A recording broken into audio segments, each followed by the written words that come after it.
Morning students, Mehta digital classes में आपका स्वागत है। विद्यार्थियों, हम विश्व जनसंख्या के बारे में पढ़ने जा रहे हैं। विश्व जनसंख्या के अंतर्गत हमने कुछ बिंदु पढ़े हैं। उनके अंतर्गत हमने जनसंख्या के वितरण को पढ़ा, जनसंख्या के घनत्व को पढ़ा है, जनसंख्या घनत्व के प्रकारों का अध्ययन भी हमने किया है। साथ ही साथ विश्व में जनसंख्या वितरण और जनसंख्या घनत्व के स्वरूप को पढ़ा है।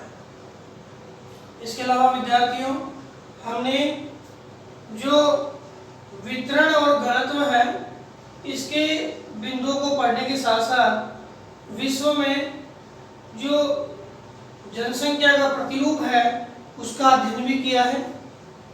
आज हम इसके अगले बिंदु को पढ़ने जा रहे हैं। जनसंख्या वृद्धि क्या है?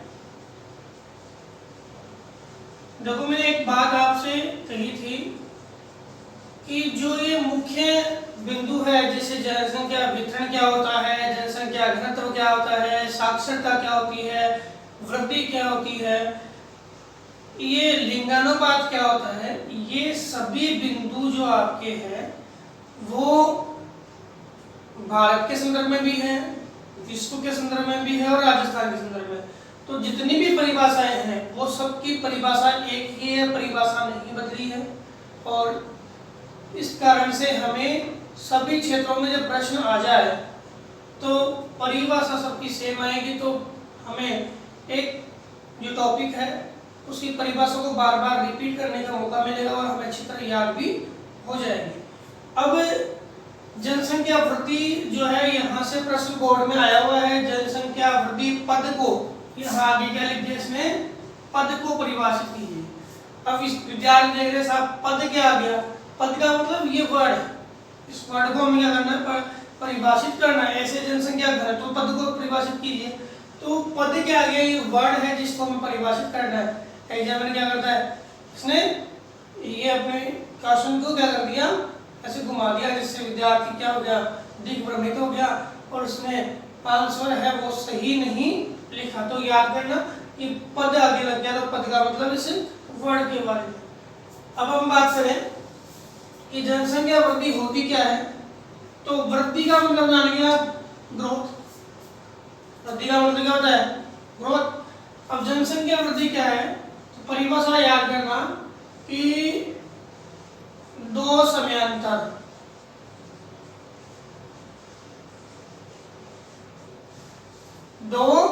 समयांतरों के मध्य किसी क्षेत्र में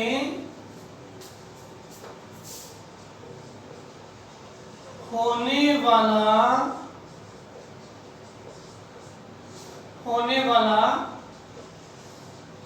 जनसंख्या परिवर्तन क्या कहलाएगा, जनसंख्या वृद्धि कहलाएगा। देखो, यहाँ पे परिवर्तन ही लिखना है। क्यों लिखना है बताऊं? किसी क्षेत्र विशेष में दो समयांतर के मध्य जो परिवर्तन होता है उसे हम क्या बोलते हैं, जनसंख्या वृद्धि बोलते हैं। पर दो समयांतर मान लो 2001 और 2011, यह हमारी जनगणना 2001 की, 2011 की।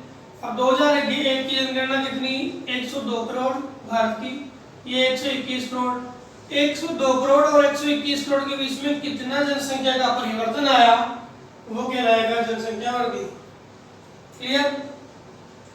अब ये जनसंख्या वृद्धि है, परिवर्तन इसलिए लिखवाया कि किसी समय जनसंख्या वृद्धि धनात्मक भी हो जाती है और किसी समय जनसंख्या वृद्धि ऋणात्मक भी। में वृद्धि तो क्या होता है, ग्रोथ होता है, लेकिन परिवर्तन क्या है, नेगेटिव भी हो सकता है और पॉजिटिव भी हो सकता है। इसलिए जनसंख्या वृद्धि को हम धनात्मक जनसंख्या वृद्धि और ऋणात्मक जनसंख्या वृद्धि भी कहते हैं। कब होती है धनात्मक, कब होती है ऋणात्मक? जब, देखो यहाँ एक प्रश्न और भी आता है जो मुख्य है कि जनसंख्या वृद्धि के घटक कौन कौन से हैं, जनसंख्या वृद्धि के घटक कौन कौन से हैं। तो जनसंख्या वृद्धि डिपेंड करती है जन्म और मृत्यु, और वर्तमान में प्रवास, वर्तमान में प्रवास, जन्म, मृत्यु और प्रवास, ये तीन कारणों पे क्या है जनसंख्या वृद्धि डिपेंड करती है। जनसंख्या वृद्धि जो है वो धनात्मक होती है और ऋणात्मक होती है। धनात्मक और ऋणात्मक यानी जहां जनसंख्या में परिवर्तन पॉजिटिव हो तो धनात्मक, जहां जनसंख्या में परिवर्तन नेगेटिव हो तो क्या होता है ऋणात्मक। यहाँ देखिए कि जो वृद्धि है अगर उसका आधार जन्म और मृत्यु है, यानी जन्म और मृत्यु के आधार पे, जन्म और मृत्यु के आधार पर अगर मान लो कि जनसंख्या का परिवर्तन देखा जाए तो उस वृद्धि को हम बोलते हैं प्राकृतिक वृद्धि। कौन सी वृद्धि? प्राकृतिक जनसंख्या वृद्धि। और जब जन्म और मृत्यु के साथ साथ प्रवास को भी जोड़ा जाए, जन्म माइनस मृत्यु प्लस अप्रवास और उत्प्रवास, अगर प्रवास को भी जोड़ा जाए तो यह जनसंख्या वृद्धि कौन सी कहलाएगी? वास्तविक कहलाएगी या अभिप्रेरित कहलाएगी। वास्तविक कहलाएगी या अभिप्रेरित कहलाएगी। यानी जन्म और मृत्यु कौन सी है? प्राकृतिक है। जन्म और मृत्यु में अगर हम अप्रवास और उत्प्रवास को भी जोड़ें, अप्रवास माइनस उत्प्रवास आएगा तो यहाँ पे हमारी जो वृद्धि आएगी वो कहलाएगी वास्तविक या अभिप्रेरित वृद्धि। क्लियर है? वास्तविक या अभिप्रेरित वृद्धि।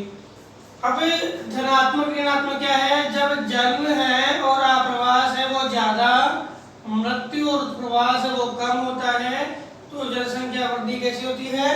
धनात्मक। और जब मृत्यु और उत्प्रवास ज्यादा और जन्म और अप्रवास कम होता है तो वृद्धि कैसी होती है? ऋणात्मक।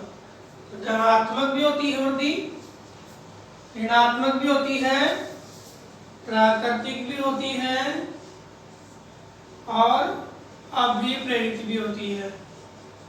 इसके अलावा जनसंख्या वृद्धि जो हमें मिलती है, जिसे मान लो ये आंकड़े मिले हमें, तो यहाँ पे अगर मान लो आंकड़े संख्याओं मिलते हैं तो जनसंख्या वृद्धि कहलाएगी कौन सी? निरपेक्ष। कौन सी कहलाएगी? निरपेक्ष। मान लो 50 करोड़ लोग बढ़ गए, 10 करोड़ बढ़ गए, 5 करोड़ बढ़ गए, 5 लाख बढ़ गए, ये तो कौन सी कहलाएगी? निरपेक्ष। और इसी निरपेक्ष जनसंख्या का अगर हम प्रतिशत निकालें तो प्रतिशत में जो आएगा जैसे 20% या 5%, 2001-2011 के बीच में 17.5% जनसंख्या हमारी क्या हुई है? बढ़ी है। तो ये जो आएगा 17.67 है, ये जो आएगा वो प्रतिशत में उसको क्या बोलेंगे? सापेक्ष जनसंख्या वृद्धि। निरपेक्ष और सापेक्ष जनसंख्या वृद्धि। क्लियर? अब सापेक्ष कैसे निकालते हैं? सापेक्ष आएगा जो अपने निरपेक्ष वृद्धि आधार वर्ष इंटू 100। निरपेक्ष वृद्धि आधार वर्ष इंटू 100। अब आधार वर्ष क्या होता है? हमेशा पहले वाला होता है। और वृद्धि हो गई, कितनी वृद्धि हुई है और कितना परिणाम आया, तो क्या आ जाएगा आपका? जनसंख्या वृद्धि का। तो विद्यार्थियों ने जनसंख्या वृद्धि और जनसंख्या वृद्धि के प्रकार या जनसंख्या वृद्धि की संकल्पनाएं पढ़ी है। अब हम आगे पढ़ रहे हैं। जनसंख्या वृद्धि जो होती है वह प्रागैतिहासिक काल से लेकर और वर्तमान काल तक कितने स्तरों में परिवर्तित हुई है। यानी कहने का मतलब जनसंख्या वृद्धि जो है उसमें वैश्विक प्रवृत्तियों को हम पढ़ने जा रहे हैं कि क्या क्या बदलाव जनसंख्या वृद्धि के दौरान आया है। ये है जनसंख्या वृद्धि की प्रवृत्तियां। जनसंख्या वृद्धि की प्रवृत्तियां, कि जो जनसंख्या वृद्धि है उसकी प्रवृत्तियां किस प्रकार से जनसंख्या वृद्धि में बदलाव आया है। तो विद्यार्थियों, जनसंख्या वृद्धि को हम प्रागैतिहासिक काल से लेके और वर्तमान काल तक देखें तो 4 भागों में हमने डिवाइड किया है। प्रागैतिहासिक काल,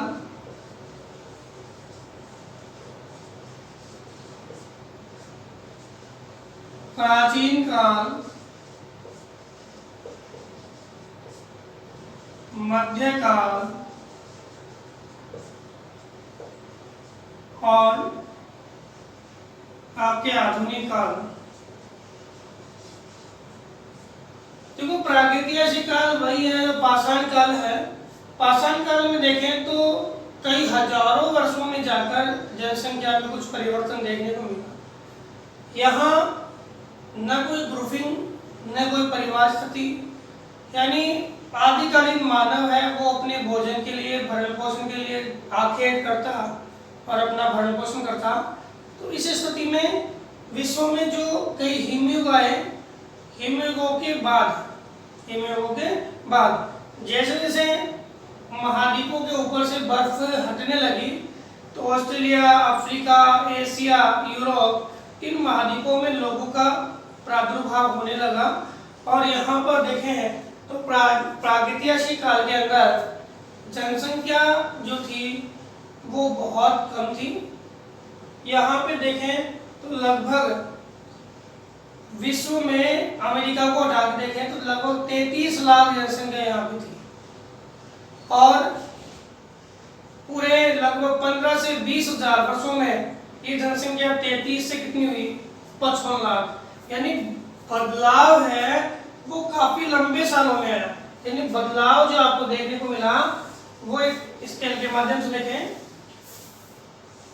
कि प्रागैतिहासिक काल के अंदर कई हजारों वर्षों के अंदर, जैसे मैंने देखा 33 लाख जनसंख्या और 55 लाख हुई, तो लगभग 15,000 से भी ज्यादा वर्ष लग गए।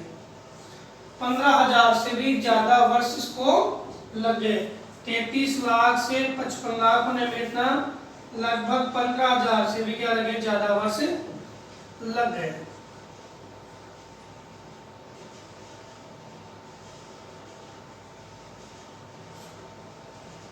अब इसके बाद देखें कि प्राचीन काल जो आया, प्राचीन काल में कुछ सभ्यताएं पनपनी आरंभ हो गई।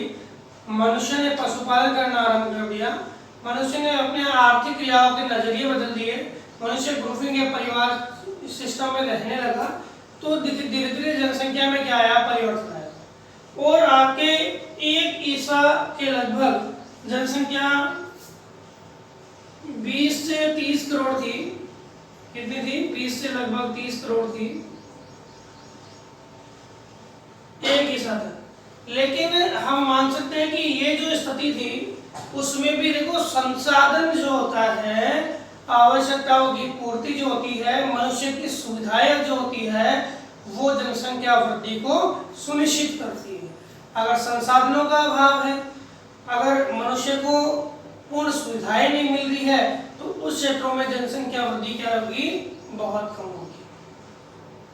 तो यहाँ पर हम देखें कि 15,000 वर्षों में ये हुआ। और इस प्राचीन काल से हम देखें तो 1 ईस्वी तक जनसंख्या वृद्धि जो थी वो बहुत कम रही। 55 लाख से कितनी हुई, 20 से 30 करोड़ हालांकि जनसंख्या वृद्धि हुई, लेकिन इसमें काफी कुछ ज्यादा समय लगा जनसंख्या के परिवर्तन आने में। अब इसके बाद हम बात करें, यहाँ देखो पशुपालन व्यवस्था ये सब आरंभ हो चुकी थी, लेकिन जनसंख्या क्या थी, कम ही थी विश्व की। अब हम बात करें कि मध्यकाल 700 ईस्वी से लेके और 1650 ईस्वी तक के काल को गिना गया। अब इस काल में देखें तो आपके 1 ईस्वी से लेके और 1650 ईस्वी की बात मैं करूं, यानी 1650 वर्षों में, 1650 वर्षों के अंदर कितनी यानी ईस्वी से 1650 वर्षों के अंदर आपकी जनसंख्या कितनी हो गई थी? मात्र 55 करोड़, यानी 20 से 30 करोड़ की बात कितनी होगी? मात्र 55 करोड़ जनसंख्या। तो कितना? लगभग 1650 वर्षों का समय और जनसंख्या में परिवर्तन बहुत ही कम देखने को मिला। कारण क्या था कि विश्व के सभी जो महाद्वीपीय क्षेत्र थे वो विकसित नहीं हुए थे, कुछ क्षेत्र विकसित हुए थे और यहाँ पे कुछ भाग ही थे जहाँ पे विकास था जनसंख्या का, जनसंख्या के विकास से जनसंख्या की वृद्धि थी। बाकी क्षेत्रों में भूखमरी, अकाल, बाढ़, महामारी, ये सभी जो विपदाएं, आपदाएं वो व्याप्त थी, जिसके कारण जनसंख्या में परिवर्तन जो है वो धनात्मक रूप से एक द्रुत गति से देखने को नहीं मिला। इसके बाद हम बात करें कि 1650 ईस्वी के बाद विश्व के जितने भी महाद्वीप थे उन महाद्वीपों के अंतर्गत देखें तो उनमें कई सुविधाएं मिलने लगी, उनमें कई तकनीकियां व्याप्त होने लगी और तकनीकी सुविधाएं और संसाधनों की मिलने के कारण उन महाद्वीपों के अंतर्गत हम देखें तो जनसंख्या में एक परिवर्तन का या वृद्धि का एक नया रूप देखने को मिला। कब? मध्यकाल के बाद। कौन से काल में? आधुनिक काल में। आधुनिक काल में देखें 1650 के बाद औद्योगिकरण आ गया। औद्योगिकरण आने के साथ साथ वैज्ञानिक प्रवृत्तियों में क्या हुआ? बदलाव आया और वैज्ञानिक प्रवृत्तियों में बदलाव के कारण मृत्यु दर में क्या आई? कमी आ गई और मृत्यु दर में धीरे धीरे जो कमी आई और जन्म दर बढ़ रही है उसके कारण जन्म दर और मृत्यु दर जो है उनके एक अंतर के कारण जनसंख्या में एक नया परिवर्तन देखने को मिला। यानी मृत्यु दर में क्या आ गई? कमी आ गई है, जन्म दर बढ़ी है, तो यहाँ पे आपको विस्फोटक वृद्धि का स्वरूप देखने को मिलता है। तो यहाँ विस्फोटक तो नहीं है, विस्फोटक तो आपके अपने पिछले 3-4 दशकों में है, लेकिन यहाँ जनसंख्या में एक नवीनतम परिवर्तन देखने को मिला 1650 से लेके और 1830 के लगभग जो विश्व की जनसंख्या थी वो कितनी होगी? 55 करोड़ से 1 अरब हो गई। 55 करोड़ से 1 अरब हो गई। मतलब जनसंख्या को पहले 1650 वर्ष लगे थे, अब कितने वर्ष लगे हैं? अब कितने वर्ष लगे हैं? 200 वर्ष। यानी लगभग 200 वर्षों में जनसंख्या क्या हो गई? दुगनी हो गई। कितनी हो गई? दुगनी। इसके बाद हम बात करें 1650 से 1930 तक, 1830 से 1930 तक जनसंख्या आपके 2 अरब हो गई। जनसंख्या आपकी 2 अरब। देखो जनसंख्या में द्रुत गति विकास या द्रुत वृद्धि है वो मैं एक रीजन पहले से बता रहा हूं कि संसाधन और तकनीकियों का विकास है वो जनसंख्या में एक नए परिवर्तन को लाने का कारण है। अब बात करें 1930 के बाद, 1930 के बाद 1960, 1930 में कितना? 100 वर्ष का समय लगा दुगनी होने में और 30 के बाद 1960 मात्र 30 वर्ष में जनसंख्या कितनी हो गई? 3 अरब हो गई। कितनी हो गई? 3 अरब। फिर 1960 के बाद 1975 में मात्र 15 वर्षों में, मात्र कितने? 15 वर्षों में, कब? 1975 में जनसंख्या हो गई 4 अरब। कितनी हो गई? 4 अरब। अब 1975 के बाद मात्र 12 वर्षों में ही 1987 में जनसंख्या हो गई 5 अरब।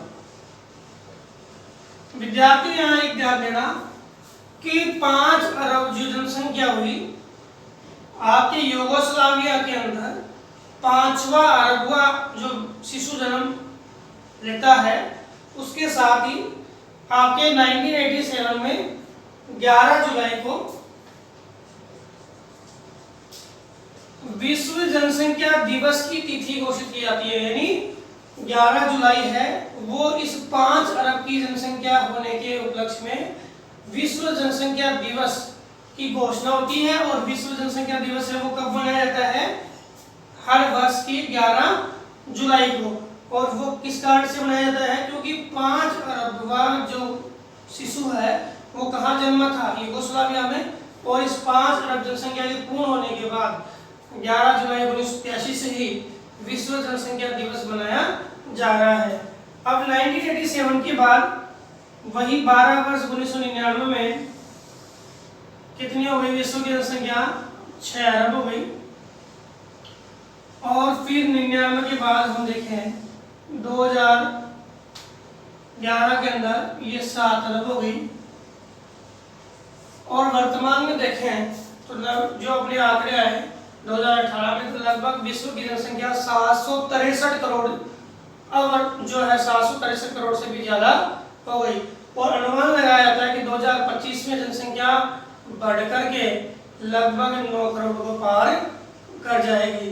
तो ये जो हमने प्रतिरूप पढ़ा ये जनसंख्या की प्रवृत्तियां है। हमने अभी तो प्रवृत्ति को पढ़ा, रीजन देखते हैं क्या कि यहाँ पे वृद्धि कम होने का कारण क्या था कि लोग हैं वो सामाजिक प्रतिरूप में नहीं रहते थे, उनका उद्देश्य केवल भोजन था। इस कारण से आज जनसंख्या वृद्धि क्या थी? नगण्य थी। मध्यकाल में कई सभ्यताओं का जन्म हुआ, प्राचीन काल में कई सभ्यताओं का जन्म हुआ। इन सभ्यताओं के जन्म के कारण जनसंख्या में कुछ परिवर्तन देखने को मिला। और जो मध्यकाल था उसमें तकनीकियों का विकास हुआ, इसके कारण तकनीकों का विकास हुआ। लेकिन यहाँ पे कुछ प्रदेश ऐसे थे वहाँ पे भुखमरी थी और आपके बाढ़, अकाल, महामारी की स्थिति थी। इस कारण से जनसंख्या जो बढ़ी तो सही, लेकिन बढ़ने की जो दर है बहुत ही कम थी। लेकिन 1650 से लेकर और वर्तमान काल तक जनसंख्या बढ़ने की दर क्या है? बहुत ही ज्यादा है।